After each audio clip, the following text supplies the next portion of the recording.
Hello everyone, நீங்கள் competitive எக்ஸாமுக்கு prepare பண்ணிகிட்ருக்கிறீங்களா?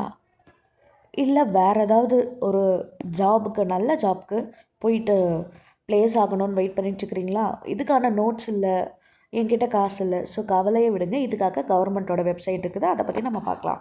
ஒன்றும் இல்லைங்க, உங்களோட கூகுள் க்ரோமில் போயிட்டு வர்ச்சுவல் லேர்னிங் போர்ட்டல் அப்படின்னு டைப் பண்ணிக்கோங்க.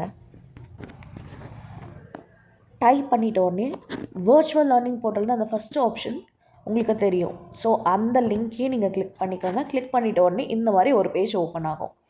ஸோ இதில் நம்ம இன்னும் ரிஜிஸ்டர் பண்ணலை இல்லைங்களா? ஸோ ரிஜிஸ்டர் ஆஸ் கேண்டிடேட்னு கீழே இருக்குது பாருங்கள் பாட்டமில். ஸோ அதை கிளிக் பண்ணிக்கோங்க.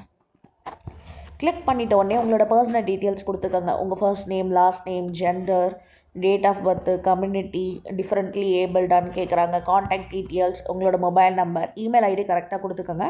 ஏன்னா உங்களோட யூசர் ஐடி அதில் அனுப்புவாங்க. டிஸ்ட்ரிக் எந்த டிஸ்ட்ரிக்கோ நீங்கள் செலக்ட் பண்ணிக்கோங்க.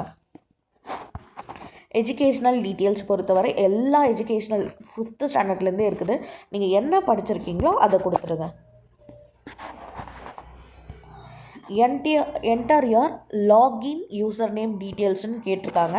ஸோ இதில் உங்களுடைய லாகின் யூசர் நேம் நீங்கள் என்ன பயன்படுத்த போகிறீங்களோ அது கொடுத்துருங்க. பாஸ்வேர்டு வந்து என்டர் பண்ணிக்கோங்க.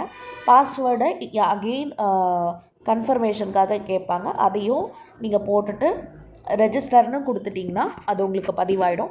நெக்ஸ்ட்டு அந்த போர்ட்டலுக்குள்ளே போயிட்டு நம்ம அந்த போர்ட்டலை எப்படி யூஸ் பண்ணுறதுன்றதை நான் அடுத்த வீடியோவில் உங்களுக்கு சொல்லுறேன்.